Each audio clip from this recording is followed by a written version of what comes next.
اللہ تعالیٰ کی ذات نے اس دنیا میں جس بندے سے کام لینا ہوتا ہے اس بندے کے اندر کچھ خاص نشانیاں موجود ہوتی ہیں. وہ ٹوٹلی طور پر ایک ڈفرینٹ پرسنالٹی ہوگا. وہ میری اور آپ کی طرح کا بندہ نہیں ہوگا. اس کے اندر کچھ خاص خصوصیات کا وہ بندہ مالک ہوگا. وہ بندہ دنیا سے ڈیل الگ طریقے سے کرے گا. وہ بات الگ طریقے سے کرے گا. وہ عبادت الگ طریقے سے کرے گا. اس کی ہر شے یونیک ہوگی. اس کے اندر جو اللہ کا امر موجود ہوگا وہ ہمیشہ اداس رہے گا. یہ امر کیا چیز ہوتی ہے؟ نبی پاک صلی اللہ علیہ وآلہ وسلم سے پوچھا گیا صحابہ کی جانب سے، یا رسول اللہ، روح کیا چیز ہے؟ یہ ایک انویزیبل فورس ہے، ایک انرجی ہے جس کے بغیر انسان زندہ نہیں رہ سکتا. یہ کیا چیز ہے؟ تو سرکار دو عالم نے بتایا ان کو کہ روح خالص ہے اور امر الہی ہے. یہ خالصتاً امر الہی ہے اور اس کا علم قلیل ہے. یہ بہت پاکیزہ ہے، اعلیٰ درجے والی ہے. دیکھو، حضرت آدم علیہ السلام کے اندر پہلا امر پھونکا گیا. حضرت آدم علیہ السلام کو سجدہ اس وقت نہیں ہوا جب اللہ تعالیٰ کی ذات نے حضرت آدم علیہ السلام کا جسد حقی تیار کر لیا تھا نا. تو اللہ نے حکم نہیں دیا، تب حکم نہیں دیا. آسمان کے اونچے کنارے پہ وہ پڑا ہوا تھا، کسی کو حکم نہیں تھا. شیطان اس کے گرد گھومتا، اس کے اندر داخل ہو جاتا، باہر نکلتا، چیک کرتا تھا یہ کیا چیز اللہ تعالیٰ کی ذات نے تیار کی ہے. فرشتے اسے دیکھتے تھے لیکن سجدے کا حکم اس وقت نہیں تھا. تیار وہ ہو چکے تھے لیکن سجدہ نہیں کیا. سجدہ کس وقت ہوا؟ قرآن میں آیت اتری جب اللہ بولتا ہے نا کہ جب میں اس کے اندر اپنی روح میں سے پھونک دوں ہر شے، ہر فرشتہ جن اس کے آگے سجدہ ریز ہو جائے، تب سجدے کا حکم ہوا. دیکھو کتنی بڑی بات ہے. حضرت جبرائیل امین، سنا ہوا ہے ان کے بارے میں، کتنے اعلیٰ فرشتے ہیں، کتنے بڑے فرشتے ہیں. حضرت میکائیل علیہ السلام، حضرت اسرافیل علیہ السلام، ملک الموت، کتنے بڑے بڑے نام ہیں، کتنے بڑے بڑے فرشتوں کے سردار ہیں. سوائے ابلیس کے سب نے سجدہ کیا تھا. سجدہ کیا تھا. کس کو سجدہ ہوا تھا؟ حضرت آدم علیہ السلام کے اندر موجود اس اللہ کے امر کو جو اللہ نے اس کے اندر پھونکا، وہ زندہ ہو گئے. تو ایسا بندہ جس بندے سے اللہ تعالیٰ کی ذات نے اس دنیا میں کام لینا ہوتا ہے نا، اس کے اندر جو اللہ کا امر موجود ہوتا ہے وہ ہمیشہ اداس رہے گا. اس کی اداسی کی وجہ ہے، وہ کیوں اداس رہے گا؟ کیونکہ اللہ کا جو امر ہے اس کی پیدائش اس دنیا میں نہیں ہوتی. انسان کو اللہ نے دو طریقوں سے بنایا ہوا ہے. ایک انسان کا ظاہر ہے، ایک انسان کا باطن ہے. ظاہر انسان کا ماں کے پیٹ میں 4 ماہ تک تیار ہوتا ہے، اور باطن یعنی امر اس وقت انسان کے اندر پھونکا جاتا ہے، جسے ہم عام زبان میں کہتے ہیں نا کہ انسان کے اندر زندگی پڑ جاتی ہے. تو یہ امر کہیں موجود تھا پہلے. اس کی پیدائش عالم ارواح میں ہوئی، جہاں پر یہ اللہ کے پاس تھا، اللہ کے سامنے کھڑا تھا، اس سے باتیں کرتا تھا، اس کو دیکھتا تھا. جو انسان کے اندر محفوظ ہے وہ وہاں سے ٹریول کر کے اللہ سے وعدہ کر کے آیا ہوا ہے. اللہ سے وعدہ کر کے وہ اس عالم خلق میں اس جسم کا قیدی ہے. موت تک وہ اس کے اندر محفوظ رہے گا. اس کے بعد اس نے عالم برزخ میں چلے جانا ہے. عالم برزخ سے پھر عالم خلق میں چلے، وہ عالم آخرت میں چلے جانا ہے اور دوبارہ اللہ کے سامنے پیش ہو جانا ہے. تو یہ چونکہ اس دنیا کا مسافر نہیں ہے، تو ایسا بندہ جو خاص ہے اس کے اندر موجود جو امر ہوگا اس کے ساتھ اس کا رشتہ بڑا اسٹرانگ ہوگا. تو وہ ہمیشہ اداس رہے گا. اس کو پتا ہے کہ یہ ایک مہمان خانہ ہے، یہ ایک مسافر خانہ ہے، یہاں سے ٹریول کر کے میں نے آگے چلے جانا ہے. یہ بہت بڑی اس کی نشانی ہوگی. دوسری اس کے اندر ایک بہت بڑی جو چیز ہوگی نا، وہ تنہائیوں میں رہے گا بندہ.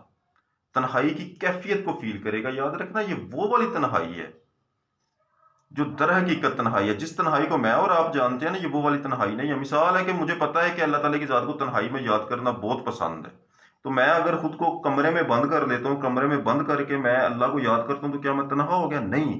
اس وقت مجھے پتا ہے کہ باہر میری ماں بھی بیٹھی ہوئی ہے، میری بیٹی بھی بیٹھی ہوئی ہے، میرا بھائی ہے، میری بہن ہے، میرے دوست ہیں، حلقہ احباب ہے، میرے پاس بینک بیلنس ہے، گاڑی ہے، سب کچھ ہے. تو میں تنہا کیسے ہوگا؟ میرے اندر ہر رشتہ موجود ہوگا، میں کبھی تنہا نہیں ہوگا. تنہا در حقیقت میں اس وقت ہوگا جب باہر کچھ بھی نہ ہو. اللہ تعالیٰ کی ذات ایسے بندے سے ہر رشتے کو دور کر دیتی ہے. اس کے اندر رب والی کوالٹی پیدا ہوتی ہے. میں بہت بڑی بات کر رہا ہوں. رب والی کوالٹی کیسے؟ کیونکہ اللہ بھی بولتا ہے نا، میرا بھی کوئی نہیں، نہ بہن ہے، نہ بھائی ہے، نہ بیٹا ہے، نہ ماں ہے، نہ باپ ہے، میں بھی تنہا ہوں. اللہ اس کو بھی تنہا کر دیتا ہے جس سے اللہ نے کام لینا ہوتا ہے. اس کے اور اس کے رب کے درمیان تیسرا کوئی نہیں آ سکتا. در حقیقت یہ تنہائی حقیقی معنوں میں لا الہ الا اللہ کو امپلیمنٹ کرنا ہوتا ہے. جو سبق ہے نا، جو لا الہ الا اللہ ہے، وہ حقیقی معنوں اس کی ذات پر اللہ امپلیمنٹ کرے گا.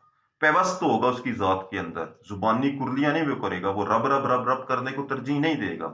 وہ کتاب سے نہیں پڑھے گا، وہ ذات سے پڑھے گا. وہ ذات کے علم کو پریفر کرے گا. مولانا روم تھے نا، مولانا روم، انہوں نے کتابوں کا ڈھیر اٹھا کے ندی میں پھینک دیا تھا. کیوں؟ کیونکہ ان کا ٹاکرا ہوا تھا شمس تبریز سے۔ شمس تبریز کون تھا؟ خاص، وہ ذات کے علم کو پریفر کرتا تھا، وہ کتاب کا سہارا نہیں تھا لیتا، وہ ڈائریکٹ اللہ سے سیکھتا تھا۔ جیسے موسیٰ علیہ السلام تھے، موسیٰ علیہ السلام وہ علم سیکھنے کے لیے حضرت خضر علیہ السلام کے پاس گئے، اور کیا بولا تھا جا کے حضرت موسیٰ نے حضرت خضر علیہ السلام کو؟ مجھے اس میں سے سکھا جو تجھے اللہ نے سکھایا ہوا ہے، علم لدنی۔ وہ بندہ ہمیشہ ذات کے علم کو پریفر کرتا ہوگا، تنہائی میں بیٹھتا ہوگا اور ذات کے علم کو پریفر کرتا ہوگا۔ اور سب سے بڑی چیز، عبادت وہ والی کرے گا جس میں اس کی ذات مطمئن ہوگی، اندر والا اس کا امر مطمئن ہوگا۔ وہ ہماری طرح عبادت نہیں کرے گا، مطلب کہ ہم لوگ 4 رکعت نماز پڑھنے میں 2 منٹ لگاتے ہیں، وہ ہو سکتا ہے پڑھے ہی نہ، وہ ایسی نماز کو ترجیح نہیں دے گا۔ وہ اگر پڑھے گا تو ہم اگر 2 منٹ کا سجدہ کرتے ہیں تو وہ گھنٹوں کا سجدہ کرے گا۔ وہ مشکل جو ہے نا رستہ وہ اپنائے گا، وہ سمپل رستہ نہیں چوز کرے گا، وہ اپنی ذات کو عبادت میں مطمئن کرنے کی کوشش کرے گا۔ جیسے ہم نماز پڑھ کے اٹھتے ہیں نا تو ہمارے اندر تردد رہتا ہے، یار دعا کرتے ہیں، یار اللہ قبول کر لے، اللہ کرے میری دعا قبول ہو جائے۔ بے شک ہمیں ایمان ہوتا ہے، یقین ہوتا ہے، لیکن پھر بھی ہمارے اندر یہ چیز ہوتی ہے کہ ہم ڈاما ڈول ہوتے ہیں۔ وہ بندہ ڈاما ڈول نہیں ہوگا، وہ اپنی ذات کو اس قدر مطمئن کر دے گا اس عبادت کے ساتھ کہ اس کو پتا ہوگا کہ جو میں نے عبادت کی ہے، جو میں نے بات کی ہے، یہ 100% اللہ تک پہنچی ہے، یہ 100% قبول ہوگی اور ایسا ہی ہوگا۔ وہ خواب بہت دیکھتا ہوگا، سچے خواب دیکھتا ہوگا، وہ اس کے خواب سچے ہوتے ہوں گے۔ جیسے حضرت یوسف علیہ السلام کا قصہ ہے نا، حضرت یوسف علیہ السلام کا جو حقیقت کا سفر تھا وہ سارے کا سارا بیسڈ ہی خواب کے اوپر تھا۔ اللہ ان کو خواب دکھاتا تھا اور وہ سچے ہوتے تھے، ان کی تعبیر بتاتے۔ ایسے بندے کو خواب بہت آئیں گے۔ نبی پاک نے بتایا ہوا ہے ہمیں کہ مسلمان جو ہوتا ہے نا اس کا سچا خواب نبوت کا 46واں حصہ ہے۔ سچے خواب اس کو بہت آئیں گے، اور اس میں اللہ تعالیٰ کی ذات کے ساتھ وہ کمیونیکیشن بھی اس کا بحال رہے گا۔ اللہ تعالیٰ کی ذات انسان کے ساتھ رابطہ کرتی ہے، وہ اللہ سے جب بات کرتا ہوگا نا تو اللہ تعالیٰ کی ذات اس کو جواب دیتی ہوگی، جواب بھی اس کو ایسے ملتے ہوں گے کہ اس کو کوئی شک شبہ باقی نہیں رہے گا۔ واضح نشانی کے ساتھ خدا اس کو کبھی اکیلا نہیں چھوڑے گا۔ یہ میں اس بندے کی بات کر رہا ہوں جو اس دنیا میں موجود ہوتے ہیں بندے، اور جن سے اللہ تعالیٰ کی ذات نے کام لینا ہوتا ہے، جو انعام یافتہ لوگ ہوتے ہیں۔ جی عام لوگ نہیں ہوتے۔ ہم لوگ جب بھی عام لوگ نماز پڑھتے ہیں نا تو نماز میں کھڑے ہو کے ہم لوگ اللہ تعالیٰ کی ذات سے دعا کرتے ہیں، اللہ مجھے سیدھا رستہ دکھا، مجھے ان لوگوں کے رستے پر چلا جو تیرے انعام یافتہ لوگ ہیں۔ تو میں ان انعام یافتہ لوگوں کی بات کر رہا ہوں جن کے رستے پر ہم نماز میں کھڑے ہو کے دعا مانگ رہے ہوتے ہیں کہ ان کے رستے پر چلاؤ مجھے، کیونکہ وہ بھی اس دنیا میں موجود ہیں۔ اور یہ خالی انبیاء نہیں ہوتے۔ یہاں پر بہت سے لوگ یہ بات کرتے ہیں کہ نہیں یہ خالی نبیوں کی بات ہے۔ سورہ واقعہ اگر آپ پڑھیں تو سورہ واقعہ میں ان کا تذکرہ موجود ہے، ان کا ذکر موجود ہے۔ یہ وہ والے لوگ ہیں جب اللہ تعالیٰ کی ذات قیامت والے روز 3 حصوں میں لوگوں کو تقسیم کر دے گی نا تو اللہ تعالیٰ کی ذات نے بولا کہ قرب والے لوگ ہوں گے جو آگے کھڑے ہوں گے، کوئی پردہ نہیں ہوگا ان لوگوں سے اللہ اور ان کے درمیان۔ اللہ نے ان کی تعریف کی ہوئی کہ یہ لوگ جو ہے نا، یہ پہلے والا جو دور ہوگا نا جو گزر چکا ہے ان میں ان کی تعداد زیادہ ہوگی، اور بعد میں آنے والوں میں ان کی تعداد کم ہوگی لیکن ہوگی ضرور۔ مطلب آج کے دور میں بھی یہ خاص لوگ موجود ہیں، میں ان لوگوں کی بات کر رہا ہوں۔ ایسے لوگ اس دنیا میں ہوتے ہیں، اس کے اندر مختلف قسم کی خصوصیات ہوتی ہیں، اور اللہ تعالیٰ کی ذات نے ان سے کام بھی لینا ہوتا ہے۔ اور یاد رکھنا، قرب قیامت امام مہدی علیہ السلام کے لشکر میں جن لوگوں نے شرکت کرنی ہے نا وہ انہی لوگوں میں سے لوگ ہوں گے، وہ خاص اللہ والے ہوں گے۔ وہ کوئی فرقے نہیں ہوں گے کہ فلاں فرقہ فلاں فرقہ فلاں فرقہ، کسی فرقے کے لیے امام مہدی علیہ السلام نہیں آئیں گے، وہ اللہ کے لیے آئیں گے اور اللہ والوں کے ساتھ مل کر اس دنیا میں نظام قائم کریں گے۔ تو یہ جو اللہ والے ہیں، یہ جو خاص لوگ ہیں جن سے اللہ نے کام لینا ہے نا، یہ لوگ ان کے لشکر میں شامل ہوں گے۔ جزاک اللہ۔